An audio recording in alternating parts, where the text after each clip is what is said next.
O que eu gostaria de falar um pouco com vocês a respeito dessa tarde é justamente o que esse parque representa.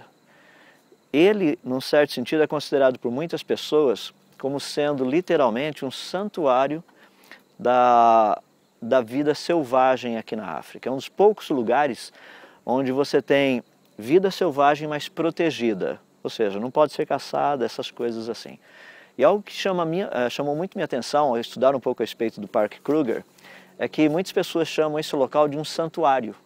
É um santuário de preservação da vida. Eu comecei a pensar, de uma certa forma, o seguinte: imaginem esse planeta todo que nós estamos. Para que vida possa existir, ele teria que ser praticamente um santuário. Ele teria que ser projetado, planejado, totalmente bem guardado para que vida pudesse existir aqui, sem ser, digamos assim, prejudicada por uma influência externa. E eu gostaria de falar um pouquinho sobre isso, da importância do que nós temos da natureza do nosso planeta em relação ao todo, que é algo muito legal para a gente parar e pensar. Nós estamos num universo gigantesco. Só na nossa galáxia existem pelo menos cerca de 200 a 500 bilhões de sóis como esse que a gente está vendo aí agora. Dentro desse sistema imenso tem uma pequena estrelinha, que é a nossa, que é esse Sol, e ele literalmente guarda 8 planetas ao seu redor, como as pessoas conhecem bem. Um deles é o planeta Terra. Agora deixa eu colocar um pouquinho mais do macro e chegarmos até o chamado micro. Quando nós olhamos no macro, eu fico pensando nessa galáxia. Em que lugar da galáxia nós somos colocados? Nós somos colocados literalmente num setor da galáxia que não está nem muito perto do centro, nem muito longe do centro. Por quê? Essa é uma pergunta que até pouco tempo muitos de nós não sabíamos responder. Por que nós estamos tão perto, nem perto do centro da galáxia, nem longe do centro da galáxia? Por que nós somos colocados aqui? E estudando um pouco mais, nós fomos descobrindo que essa é uma região muito propícia para que vida possa existir. Essa foi uma surpresa. Por exemplo, se olharmos aqui no Parque Kruger, e se toda essa área fosse deserto, o que nós esperaríamos encontrar aqui? Obviamente você não iria, pelo menos, tentar encontrar elefantes, leões ou animais desse tipo. Por quê? Porque não iria ter condição de sustentar esse tipo de vida. E se, em vez de um deserto completo, fosse um oceano aqui?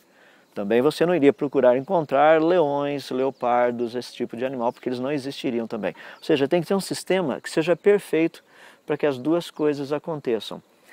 Para mim, o fascinante a respeito disso é que nós estamos na galáxia colocado num local que é simplesmente ideal. Não é nem perto do centro, nem longe do centro, e faz com que nós possamos literalmente ter vida aqui no nosso planeta.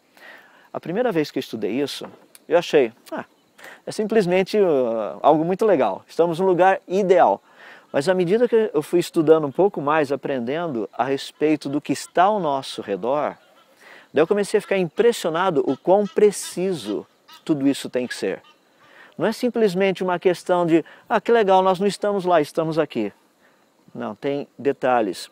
Ao estudar o nosso planeta, para chegar assim, ser um pouco mais específico, nós temos literalmente no nosso planeta mais de 2 milhões de variáveis perfeitamente balanceadas para que vida possa existir. Agora, imagina, no Parque Kruger, quantas variáveis existiriam para que vida possa existir? Quais são o número delas? Vamos imaginar que o tipo de planta que nós tivéssemos aqui no Parque Kruger não fosse o tipo de planta que os animais se alimentam dela. Quer ver? Deixa eu dar um exemplo que é bem interessante. No Parque Kruger tem uma árvore que é conhecida por marula.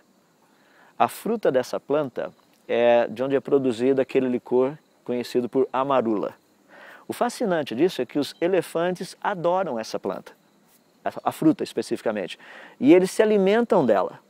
Agora, imagina um elefante se alimentando dessa fruta, só que não tendo água para beber. Vocês conseguem imaginar o que aconteceria no estômago do elefante essa fruta? Iria virar um licor lá dentro. Dá para imaginar um elefante com um estômago cheio de licor, o que aconteceria com ele?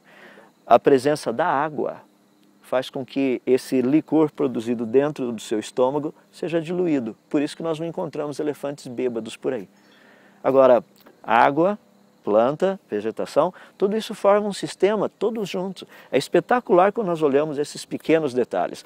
Dentro do parque, o que nós poderemos estudar durante esses dias que nós tivemos aqui, vão ser os tipos de formas diferentes e como elas interagem umas com as outras.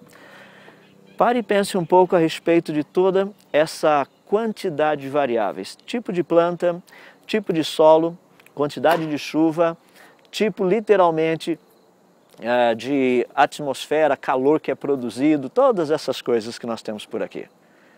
Literalmente tudo perfeitamente balanceado.